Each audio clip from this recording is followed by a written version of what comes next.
This is a way of life. And the way of misery.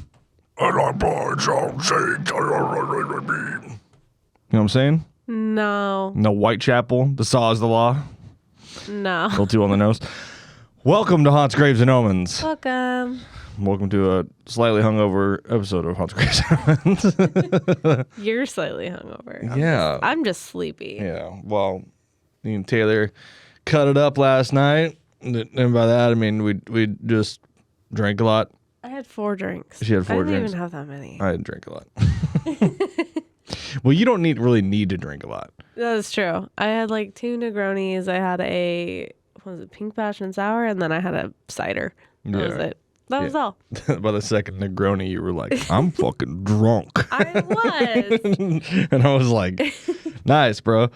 I'm not. I don't have to drink a lot, which is kind of nice because it's nice on the wallet. It is nice on the wallet. It's very, very convenient. But yeah, it was fun. Got to explore some different spots that we haven't been to here in beautiful Portland, Oregon, and it was quite a little blast. Got to go see some open mic comedy, and that was exactly what you'd expect. And I also kicked his ass at mini golf. Yeah, call it beginner's luck. We've played mini golf before. I don't call think that's it beginner's luck. I think it was just I think the one where you took like 6 tries to get it in really messed up with your streak there. It doesn't take me 6 tries to get it in. What's up, dude? All right. So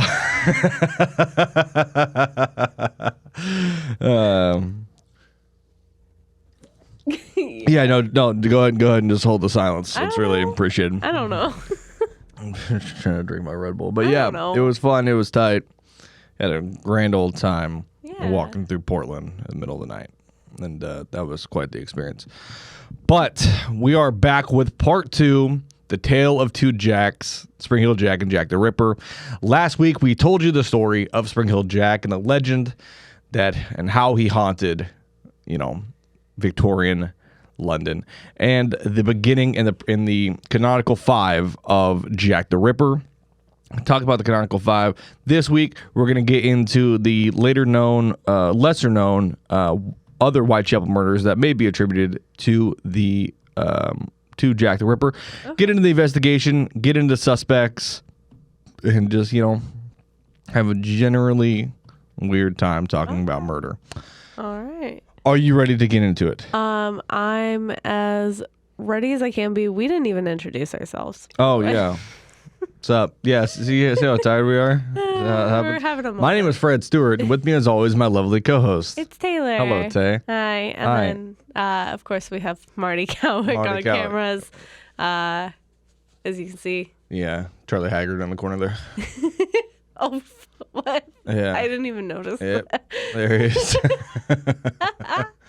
That's good. I know I said last week I was going to put out the latest episode of The Doc, but I'm going to be honest, I fucking forgot.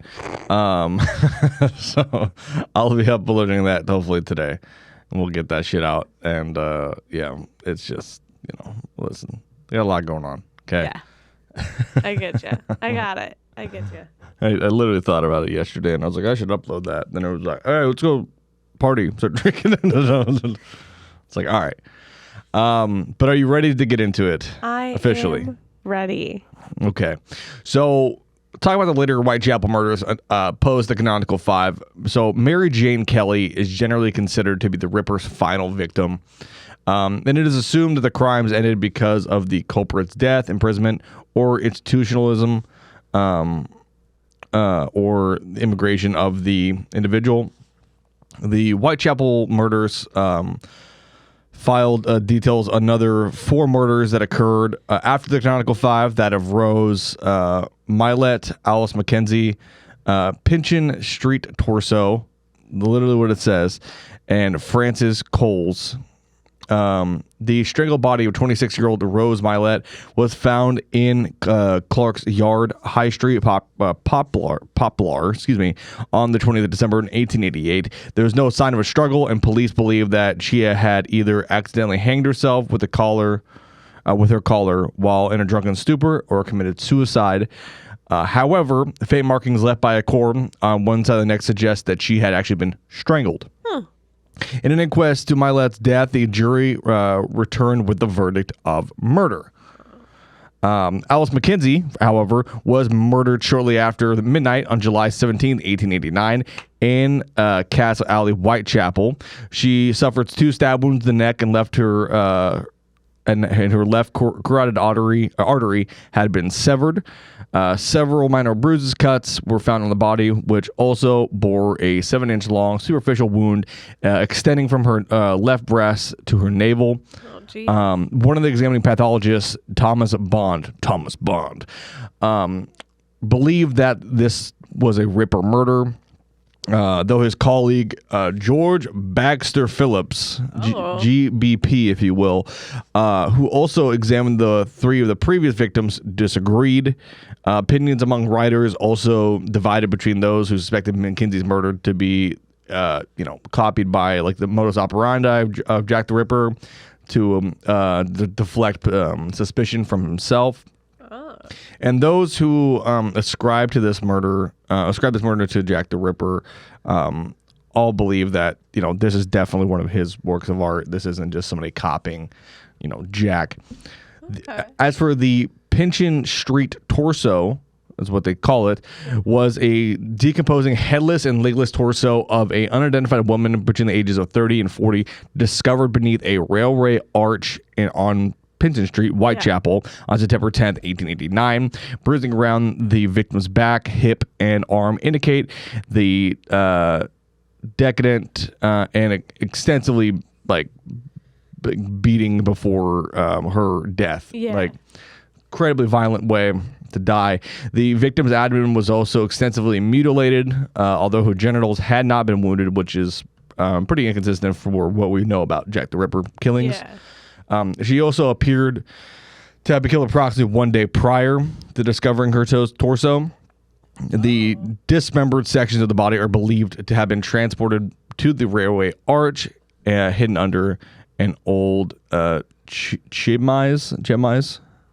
Sure. Chemise. Man, I don't fucking know, dude. My brain's falling apart. That's fair.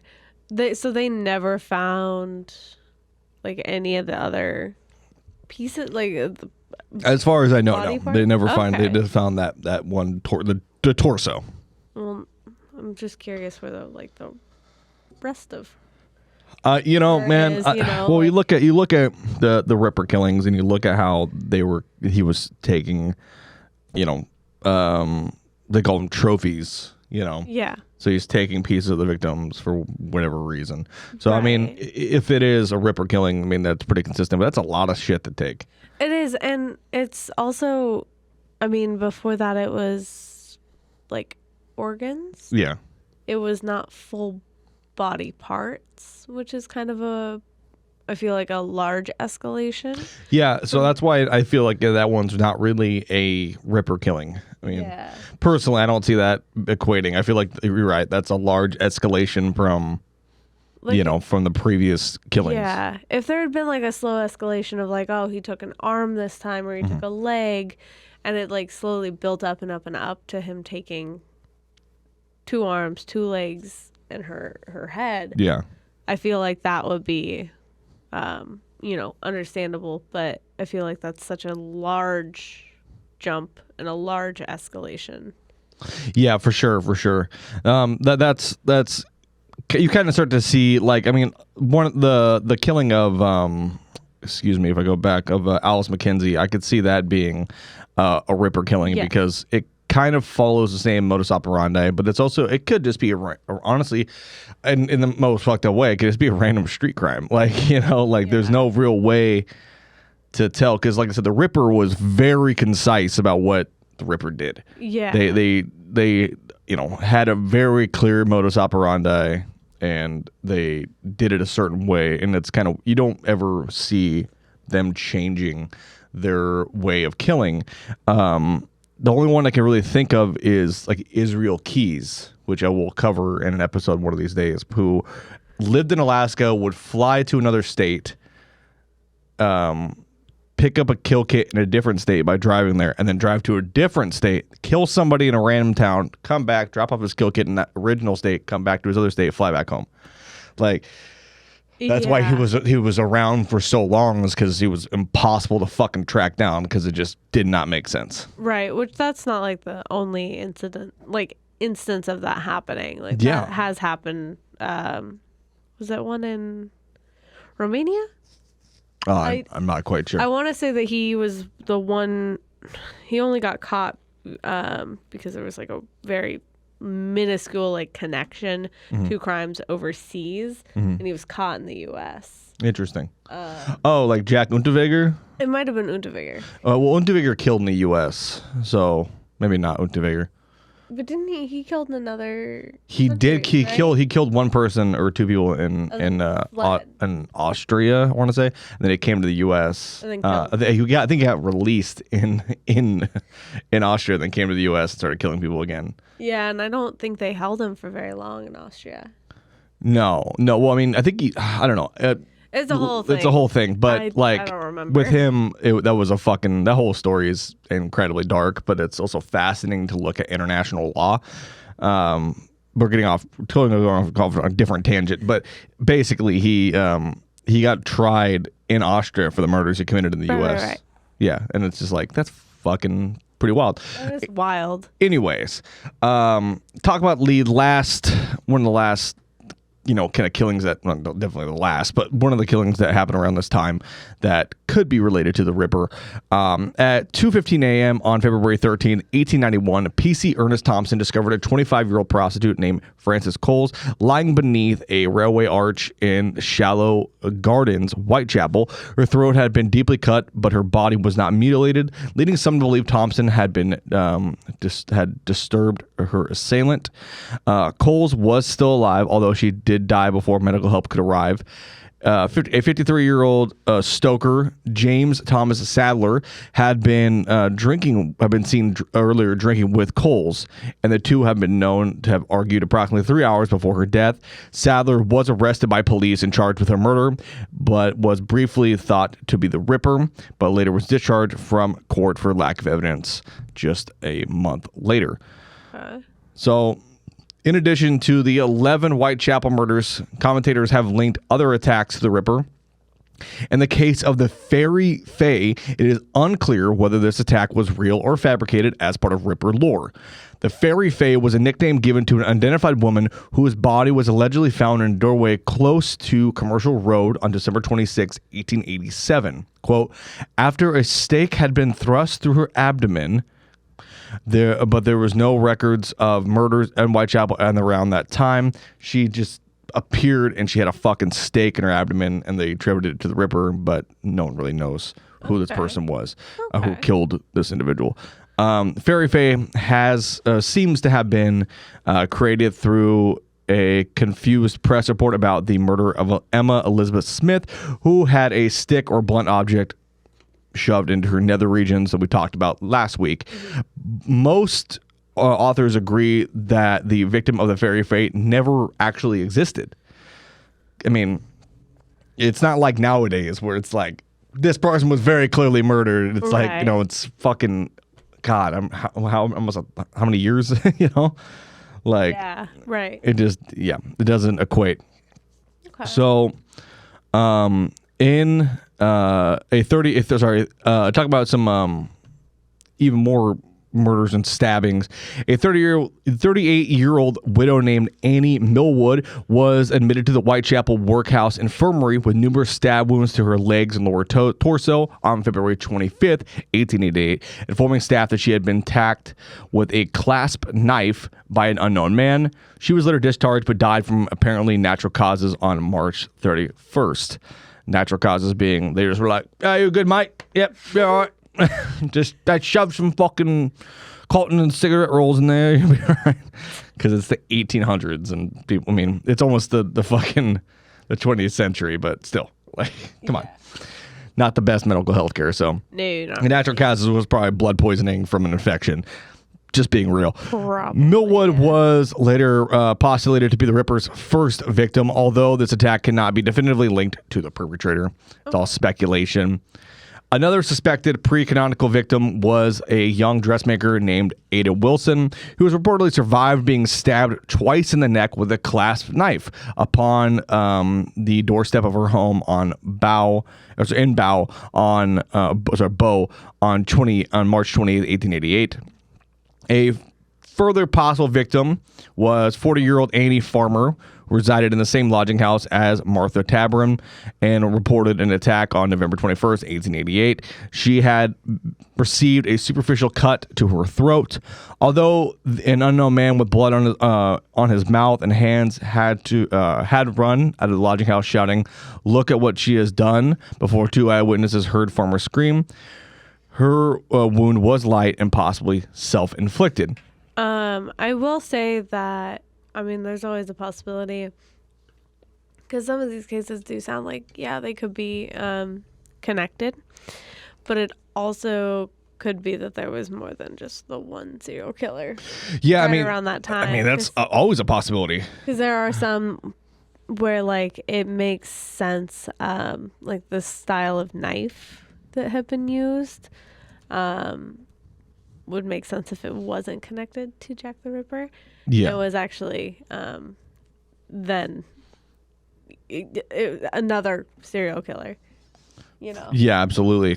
We'll also get into later, talk about suspects and things like that, and some other stuff that kind of pops up, because earlier we were equating how the last episode we talked about how, you know, Spring Hill Jack could have possibly been the predecessor to Jack the Ripper killings. Kind of makes somewhat sense. I mean, he could have also given Jack the Ripper inspiration. Yeah. Who fucking knows? People are crazy. But yeah, we'll get into it later about that, because there might be multiple killers at one time. Right. Yeah, that would make sense with the amount of suspects. But spooky. I'm yes. So interested. The Whitechapel mystery, quote unquote, was a term coined for the discovery of a headless torso of a woman on October 2nd, 1888, in the basement of the new Metropolitan Police headquarters being built in Whitehall. Found her in the basement of the police station, which is fucking insane. An arm and a shoulder belonging to the body were previously discovered floating in the River Thames near Pimlico, excuse me. If I'm not from the UK, I fucking don't know how to pronounce these. On September 11th, and the left leg was subsequently discovered buried near where the torso was found on the 17th of October. Other limbs and head were never recovered, and the body was never identified.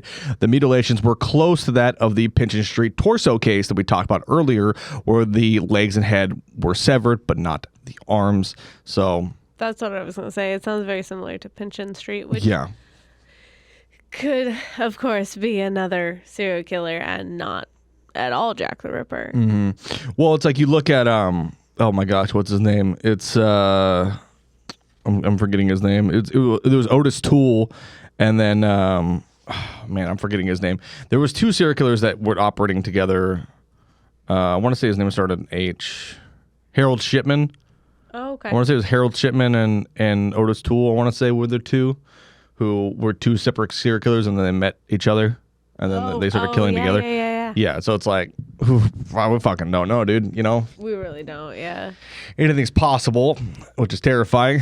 Both the Whitechapel mystery and the Pinchin Street case may have been a part of a series of murders known as the Thames Mysteries, committed by a single serial killer dubbed the Torso Killer.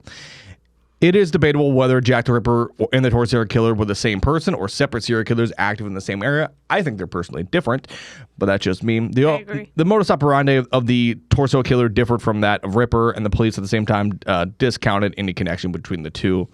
I mean, I feel like I said, one's a hard escalation to the other one. They're very different. One of the four victims linked to the Torso killer, Elizabeth Jackson, was ever identified. Jackson was a 24-year-old prostitute from Chelsea whose various body parts were collected from the River Thames over a week period between May 31st and June 25th of 1889. Going backwards in time, on December 29th, 1888, the body of 70-year-old 7-year-old James Gill was found in a stable block in Manningham, Bradford. Gill had been missing since September 27th. His legs had been severed, his abdomen had been open, and his intestines were partially drawn out. His heart and one ear had been removed. Similarities of the Ripper murders led to speculation the Ripper had killed him. This just goes back to show you how weird the 1800s were. The boy's employer, 23-year-old milkman William Bartlett, was twice arrested for the murder, but was released due to insufficient evidence. No one was ever prosecuted.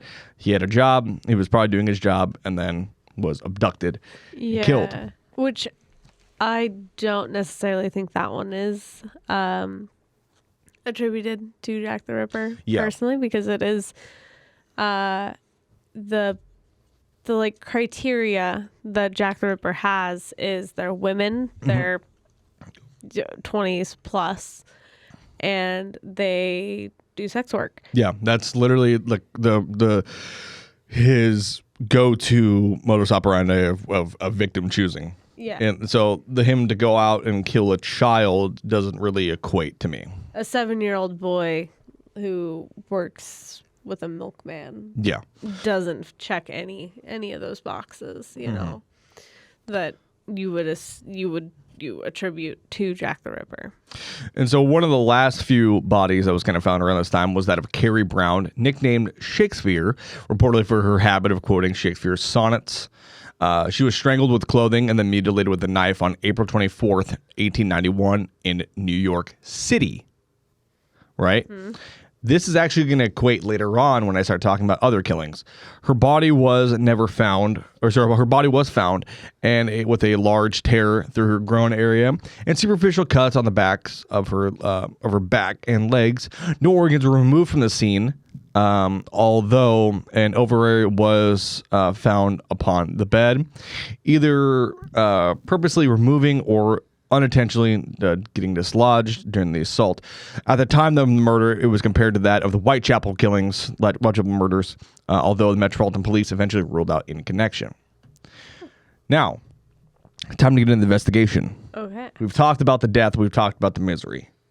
Time to find out what happens with the investigation. Okay. So the vast majority of the City of London police files relating to the investigation to the Whitechapel murders were destroyed during the Blitz because the Nazis are dickheads. The surviving Metropolitan Police files allow a detailed view of the investigation procedures in the Victorian era. A large team of policemen conducted house-to-house inquiries throughout Whitechapel. Forensic material was collected and examined. Suspects were identified, traced, and either examined more closely or eliminated from the inquiry.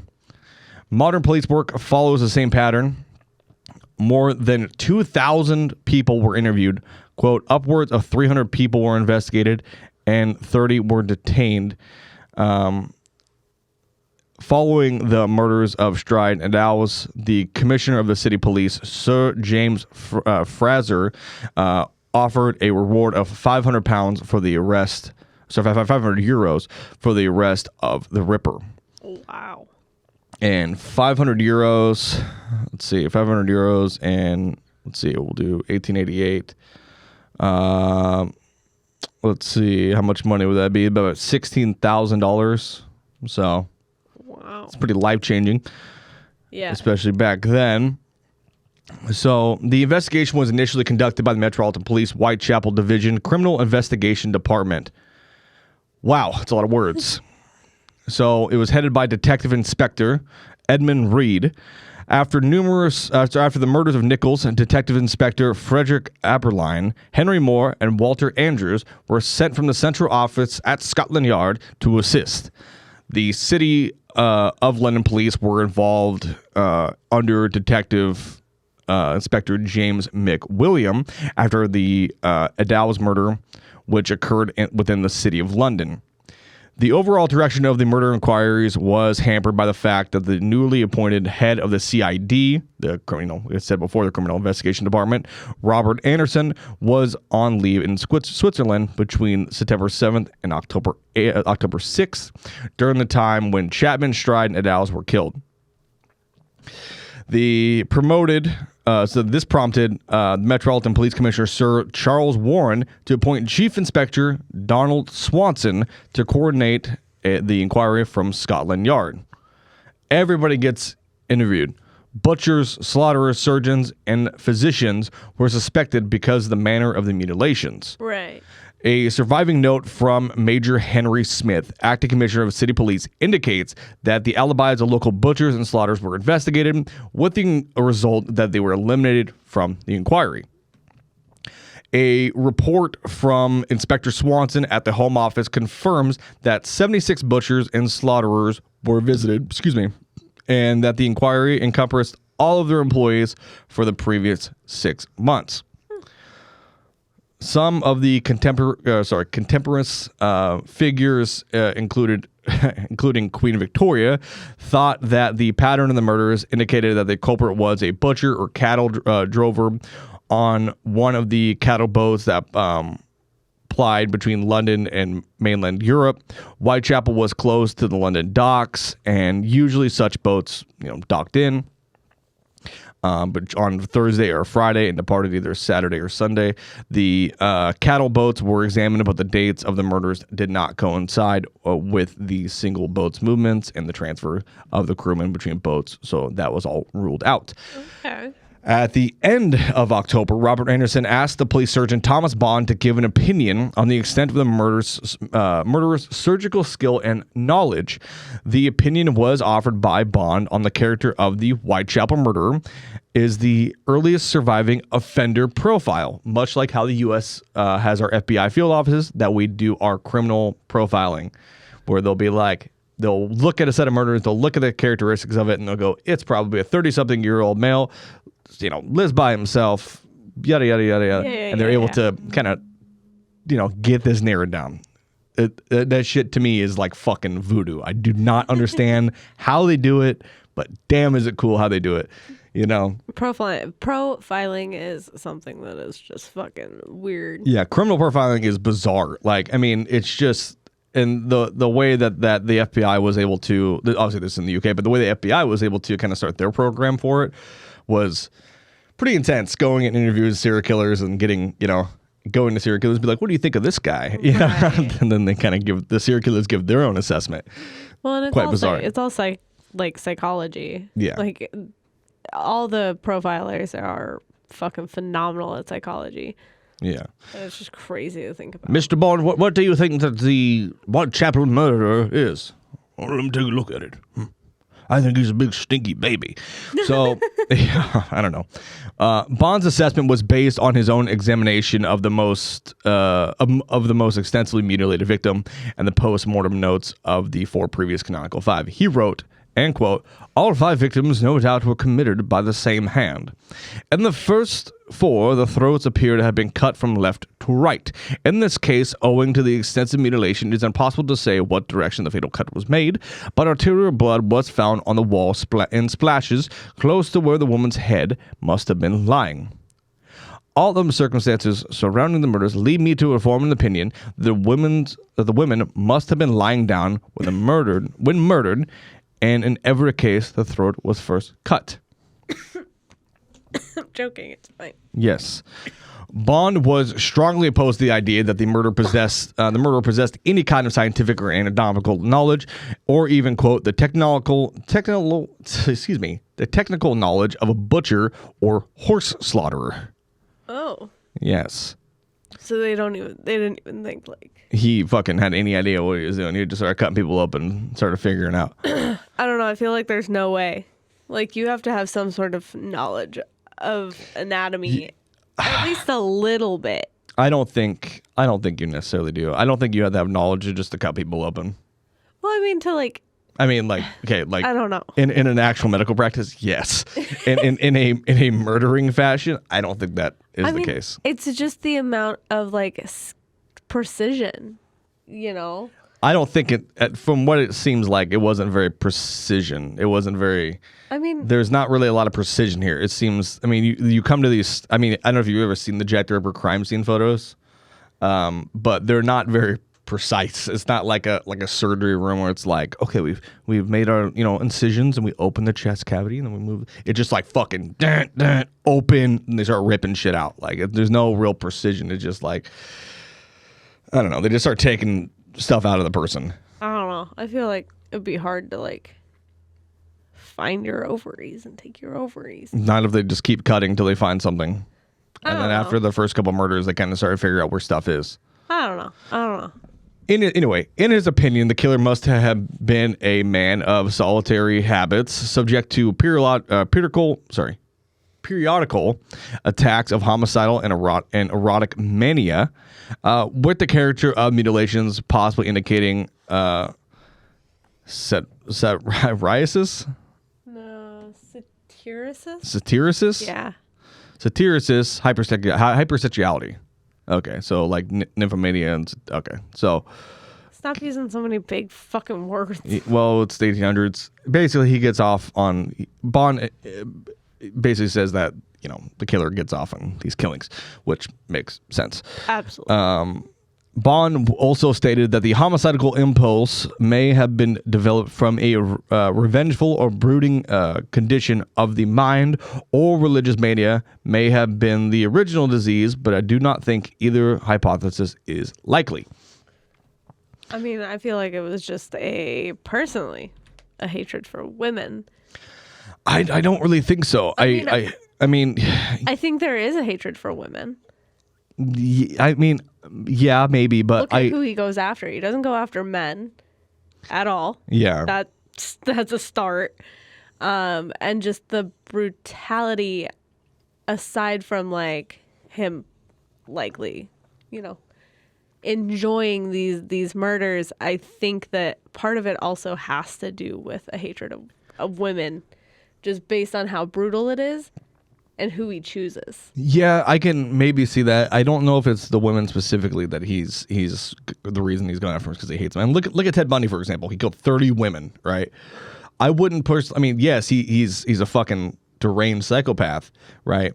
But he also had girlfriends and things like this that he never harmed, women that he helped, and shit like that. Yeah. Whether that was part of his sick game, which I'm sure it was, but at the same time, it's like, I don't really think that he killed women because he hated women. I think he killed women because he liked killing women.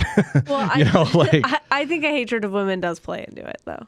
Okay. Personally for you. I personally don't think so. I think that there's some other psychological motive why he's doing it. And for that, I don't know. I think there's several motives. Yeah. For him, other than the fact that he gets off on it. Mm-hmm. But like, I don't know. I don't know. I feel like he probably doesn't like women, especially women who do sex work. I think that's the crux of it. I don't think he doesn't. Well, actually, not even that. I feel like he's going at. I mean, we talked about Whitechapel and we talked about the crime within Whitechapel and how it was like the fucking, like, literally a lawless place. Yeah. So I think that he could have easily gone and started killing off in other places throughout London, but to him, in his mindset, it was probably easier because it's Whitechapel. Right. And he's like, these are, in his mind, people who are not going to be heavily investigated about. Right. Well, and I mean, personally, to me, I feel like if it was just about the murders and just about getting off on murder, that he would have gone for pretty much anybody. Yeah, I mean, there's something where there's definitely a tie to women mm-hmm. and to women who do sex work. Yeah, there's some sort of tie there psychologically. Don't know what it was. Yeah, but I definitely think that there's something there. I mean, yeah, I agree with that. I feel like it's less of. You may not hate all women. Yeah, I think it's less of the woman part, and it's more of the woman being a sex worker part. That's why he's going after him. Yeah. That if I was a criminal profiler back in the 1800s, I'd be like, well, obviously they're going after sex workers, so we should probably find out who fucking hates sex workers. Yeah. Do a show of hands. And then if the one guy raises his hand, you go, that's Jack the Ripper. There we go. Maybe we should look at him a little further. It's that guy. I don't know. But there's no evidence that the perpetrator engaged in sexual activity with any of the victims, yet psychologists suppose that the penetration of the victims with the knife and leaving them on display in sexually degrading positions with the wounds exposed indicates the perpetrator was deprived sexual pleasure from the attacks. This view is challenged by others who dismiss the hypothesis as insupportable, evidence, but I think that makes a lot more sense. It's also I think it's a two-stage thing. It's one that he does it because he derives sexual pleasure from it, and two, he wants to fuck people up, whoever sees it. Like, it's like a mind game. Yeah, it's like BTK. Yeah. BTK, like when he killed an entire family and hung them all together and did all that fucked up shit, and then like somebody has to find it, so he wants to like fuck with the person mentally who finds that, and it's another part of their game. In addition to the contradictions and unreliability of the contemporaneous. So I don't know, dude. That word's like past my reading level. I read at a second grade level. Accounts and attempts to identify the murder are hampered by the lack of any surviving forensic evidence. DNA analysts on extant letters existent letters is inconclusive, and the available materials have been handled too many times and is too contaminated to provide meaningful results. There have been mutually incompatible claims that the DNA evidence points conclusively to two different suspects, Aaron Kosminski, a Whitechapel barber, and artist Walter Sickert. The scientific methodology used to advance both of these claims by their proponents has also been criticized. Now, let's talk about suspects. What do you say? I'm ready for suspects. Suspects. So, the concentration of the killings around weekends and public holidays at and within a short distance of each other has indicated to many the Ripper was in regular employment and lived locally. Others have opinion that the killer was an educated upper-class man, possibly a doctor or an aristocrat, who ventured into Whitechapel from a more well-to-do area. Such theories draw a cultural perception such as fear of the medical profession, a mistrust of modern science, or the exploitation of the poor by the rich. The term Ripperology was coined, just losing all of my things. I hate that. The term Ripperology was coined to describe the study and analysis of the Ripper case in an effort to determine his identity, and the murders have inspired numerous works of fiction, especially films nowadays. Yeah. Suspects propose years after the murders include virtually anyone remotely connected to the case by these documents, as well as many famous names who were never considered in police investigation, including Prince Albert Victor, artist Walter Sickert, and author Lewis Carroll. Everyone alive at the time is now long dead, and modern authors are free to accuse anyone without the need for supporting historical evidence. Basically, it was this guy and it was him, and we don't fucking have any idea.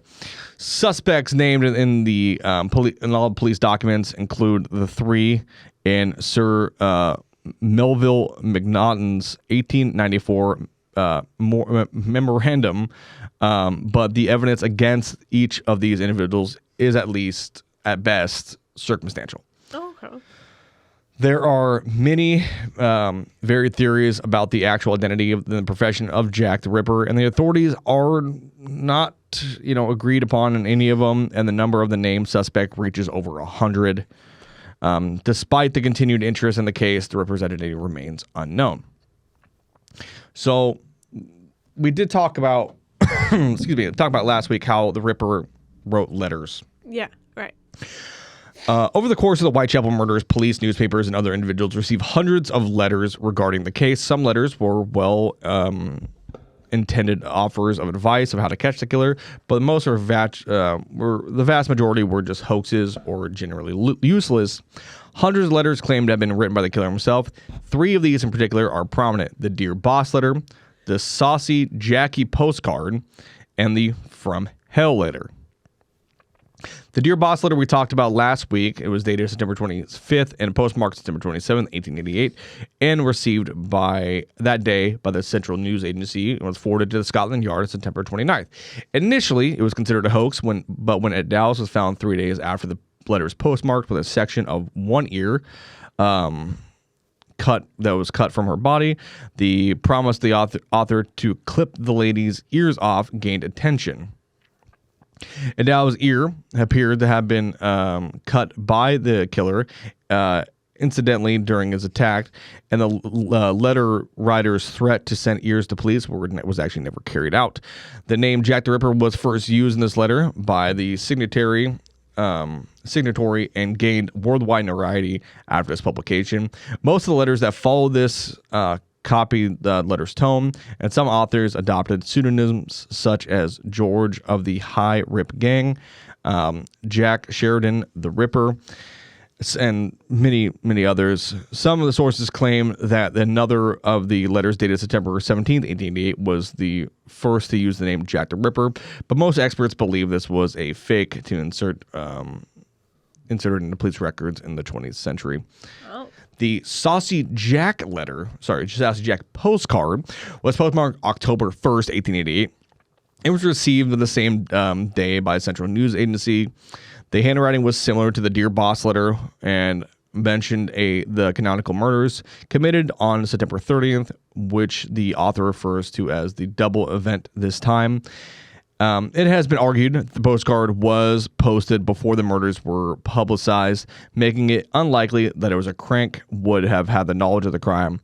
However, it was postmarked more than 24 hours after the killings occurred, long after the details of the murders were known and publicized by journalists, and had become a general community gossip by residents of Whitechapel. And then finally, the From Hell letter was received by George Lusk, leader of the Whitechapel Vigilance Committee, on October 16th, 1888. The handwriting style is unlike that of the Dear Boss and the Saucy Jack postcard. The letter came with a box which Lusk discovered half of a human kidney preserved in spirits of wine, ethanol. Adele's left kidney had been removed by the killer. The writer claimed that he fried and ate the missing kidney half. Oh.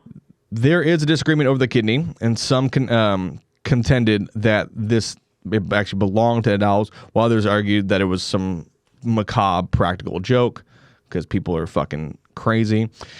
The kidney was examined by Dr. Thomas Openshaw of the London Hospital, who determined that it was a human kidney, and from the left side. And contrary to false newspaper reports, he could not determine any other biological characteristics. Openshaw subsequently received a letter signed Jack the Ripper. Oh. So Scotland Yard published these parts of the Dear Boss letter with the postcard on October 3rd in the ultimately vain hope that the member of the public would recognize the handwriting. Charles Warren explained the letter to Godfrey Lushington, permanent Undersecretary of the State of the Home Department. Quote, "I think that the whole thing is a hoax, but of course we are bound to try and ascertain the writer in any case." On October 7th, 1888, George R. Sims in the Sunday newspaper Referee implied unscathingly the letter was written by a journalist to, quote, hurl the circulation of a newspaper sky high. Police officials later claimed to have identified a specific journalist as an author of both the Dear Boss's letters and the postcard. The journalist was identified as Tom Bolin in a letter from a Chief Inspector John Littleton to George R. Sims, dated 23rd, 1913.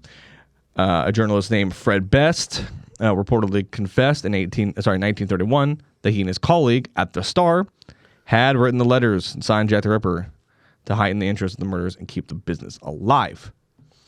Now, I kind of talked a little bit too fast and kind of got through our episode a little bit too fast, unfortunately. But there was a lot of speculation about who, Jack the Ripper is. Yeah. It's kind of all over the place. And, we kind of go back and talk about, some of these some of these people who, were suspected to be Jack the Ripper, like Lewis Carroll, who was a poet and author, mathematician, and talk about Walter Sickert, who was he was a painter and around the same time, but all those I feel like are kind of hard to, ascertain who these people actually were. And yeah, sure, you could see it like Sickert took a keen interest in the crimes of Jack the Ripper and believed that he had logged in a room by the notorious serial killer. He had been told by his landlady, who suspected the previous lodger who stayed there in 1881. Sickert did a painting of the room that he was stayed in 1905 to 1907, titled Jack the Ripper's Bedroom. It showed a dark and melancholy room and a bunch of gory details. That's basically the reason that they thought that he fucking was, part of, or he was Jack the Ripper. Yeah. Which, I don't know. I don't think that's necessarily the case. I feel like that's kind of ridiculous. But I mean, I feel like being like, he took an interest in the case, so obviously. Yeah. Obviously. I will say the one suspect that you mentioned, Aaron Kosminski, is the one that I have the most interest in and feel like he actually very likely was Jack the Ripper. Okay. Personally. So it was actually really recently his DNA was found on Edo's shawl. Interesting. So it's very widely believed he was a barber, I believe, right? Yeah, so it says here that, he was a barber, hairdresser, and was highly suspected in the Jack the Ripper case. Yeah. And it was just, I want to say last year or earlier this year that they found the DNA on Edo's shawl that matches his DNA. Kosminski. Interesting. Yeah, because it says here the 5 of the cases between August and November 1888 showed similarities, which have been generally agreed to be part of the Jack the Ripper. Despite the extensive police investigation, the Ripper was never identified, and the case remains unsolved. Years after the murders, documents discovered and revealed the suspicions of police officials were against a man named Kosminski. So, I mean, it's a highly, like I said, it's one of those kind of double-edged sword things where we don't know. But one thing that I do look at was, when did, Jack the Ripper that we know of stopped in 1888? Yes, right. Right. Well, there was a man by the name of H.H. Holmes, right? Who's Herman Webster Mudgett, and, kind of look at his killings and how he went over and started the murder castle around 1893. Right. Now, it says here that he was actually born in New Hampshire and that he didn't ever live in the U.S., didn't ever live in the UK, but I don't know, dude. Pretty fucking sus all around. But with Kosminski, in 1910, Commissioner Assistant Sir Robert Anderson claimed in his memoirs, The Lighter Side of My Official Life, that the Ripper was a low-class Polish Jew. Chief Inspector Donald Swanson, who led the Ripper investigation, named a man named Kosminski in handwritten notes in a margin presented to the copy of Anderson's memoirs. He added that Kosminski had been watched at his brother's home in Whitechapel by the police, and that he was taken with his hands tied on his back to the warehouse, then to Colin Hatch Asylum, where he died shortly after. And basically, they said that Mackinac, what was the assistant to the chief constable in London, stated that there was a strong reason for suspecting Kosminski because he, quote, had a great hatred of women with strong homicidal tendencies. There it is. So they found his DNA on her shawl. Yeah. Yes. So Catherine Eddowes' shawl after the murder, police officer took the shawl, gave it to his wife as a present. No, what? Yeah. Yeah. No, come on now. Yeah. He This has been a horrific murder. You know who's gonna love this shawl? Yeah, My so apparently it was claimed. So it's claimed that it was found at the site of the murder of Catherine Eddowes in Mitre Square, and then taken away from the scene by a police officer by the name of Amos Simpson, who took it home and gave it to his wife as a present. I guess in 2014 they did a DNA analysis, and certain stains tested positive for comparative DNA taken from descendants from Aaron Kosminski and of Catherine Eddowes. So yeah, that's a little suspicious. I see that right here. It's the Lou Hollian study.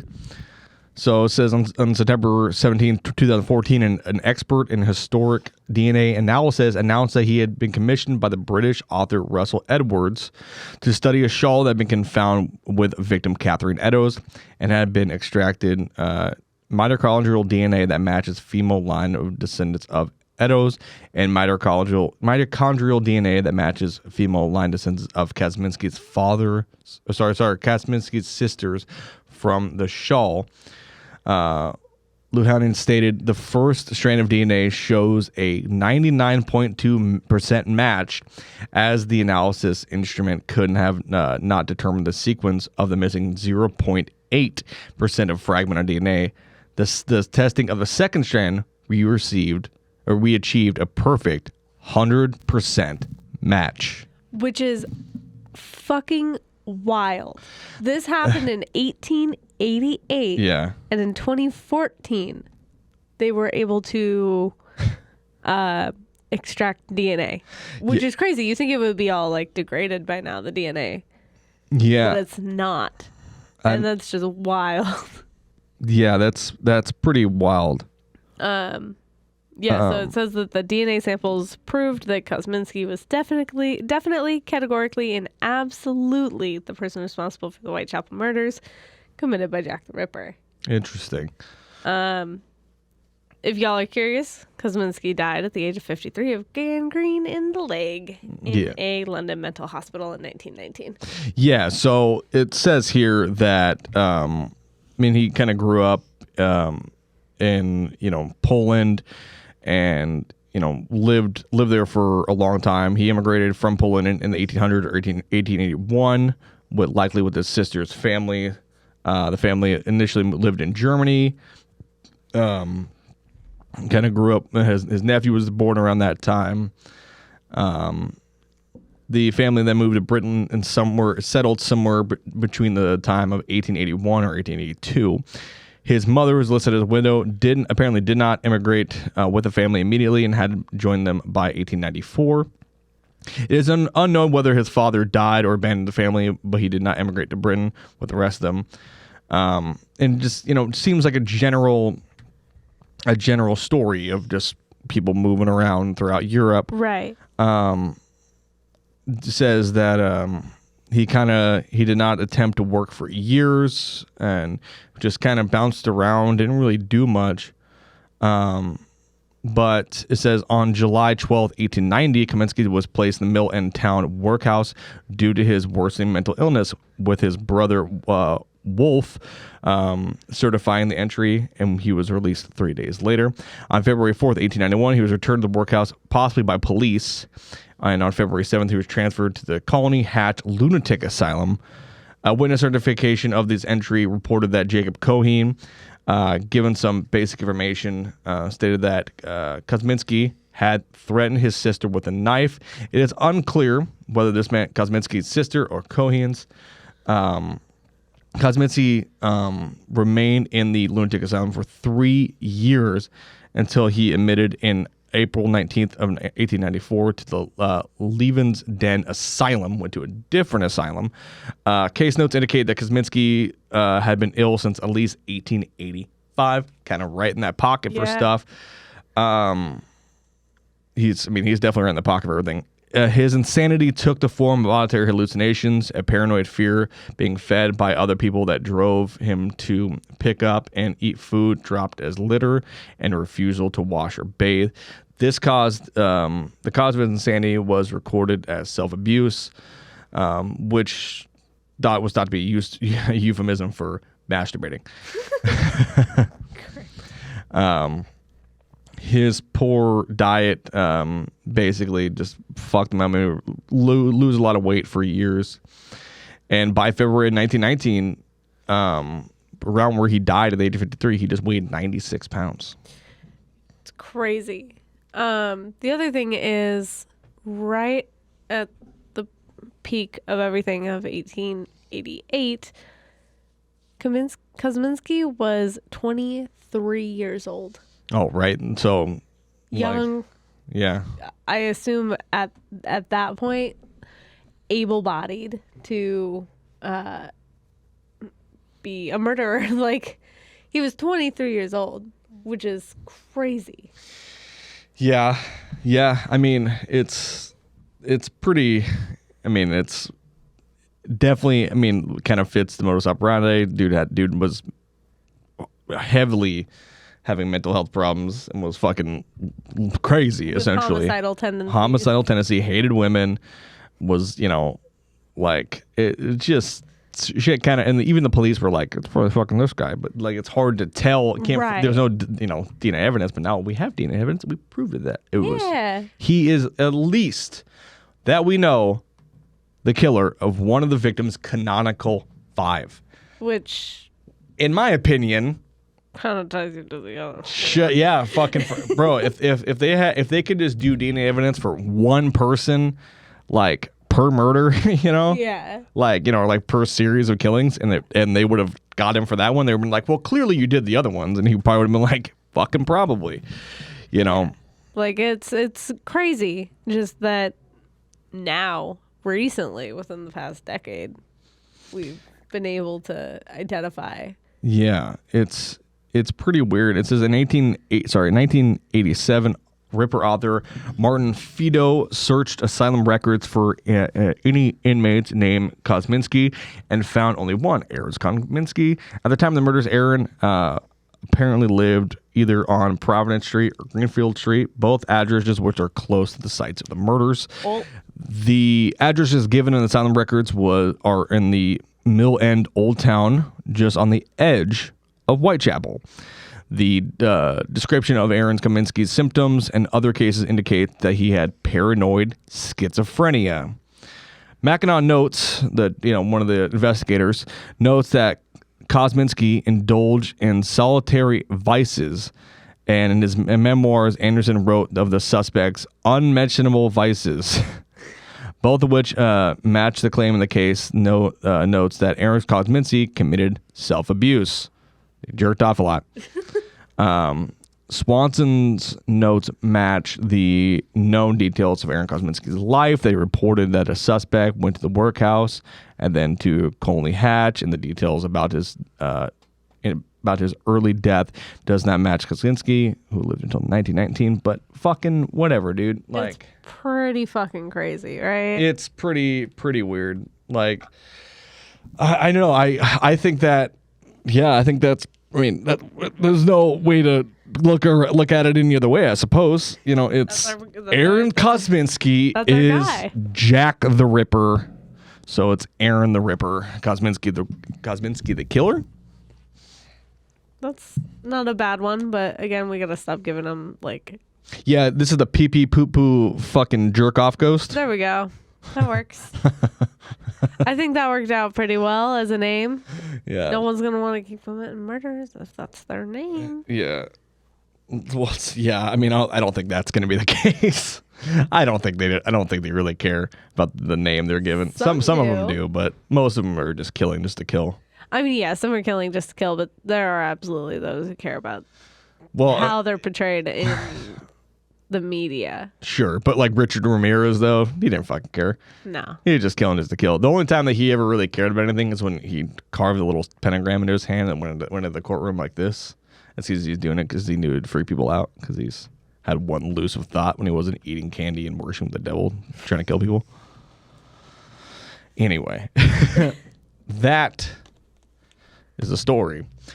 The final story of the tale of the two Jacks, Jack the Ripper and Spring Hill Jack. So we know who the killer is, one of the canonical five, and I would go on a limb and say probably he is the killer. He is Jack the Ripper. Of all five, at least. At least. If not more. Probably more. Probably more. And he probably would have kept killing if he wasn't sent off to the lunatic asylum. Honestly, yeah. No, exactly. He absolutely would have. Yeah. Could have put him on a leash or something like that, and just That's not gonna work. Just like tie like a little rope around his like belt loop or something like that, and then just like release him into Whitechapel, and then you feel like the thing stop, and you're like, oh, he's killing. You fucking pull it really hard, and then you follow the line. I don't think that would work really like, well. oh, we got you, and then they just beat the fuck out of him with billy clubs. I don't think that would work very well. Just like a little, I don't know. You know those like backpack leashes? Yeah, that's what I'm thinking. Yeah. Something like that. Anyway, thanks so much for joining us. And if you enjoyed this week's episode, you're a sick fuck. But we love you for it.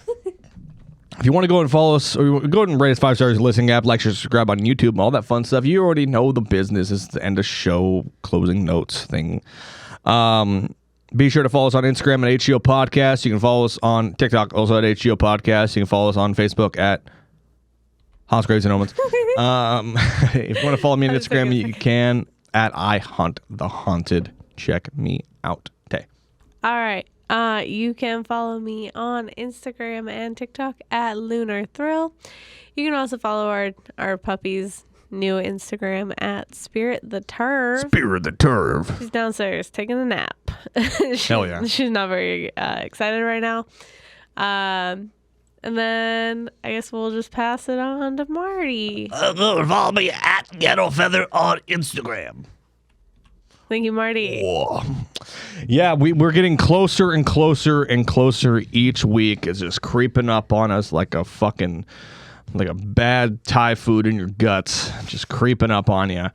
To our episode 100. Do we have a plan for it? I am working on it. All right. But I know we're going to do one thing or a couple things, but we're going to do a live show for episode 100. Whether we record the podcast live and you guys are with us, that's entirely kind of up to speculation. Or we might just film a fun little special, put it out. But in any case, it'll be out, and we'll let you guys know what the plan is. And of course, it's going to be 100% for free because, that's what we do here. We're not here to fucking make money.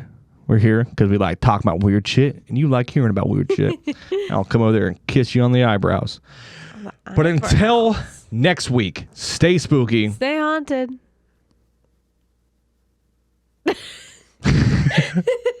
Anything else? Yeah, no. I just wanted to have just the dead air and see what happened. Oh, no. Stay spooky. Stay haunted. And birds aren't real. Oh, I don't. What the fuck is going on? I don't know how the mouse will work. There Bye. we go. Bye.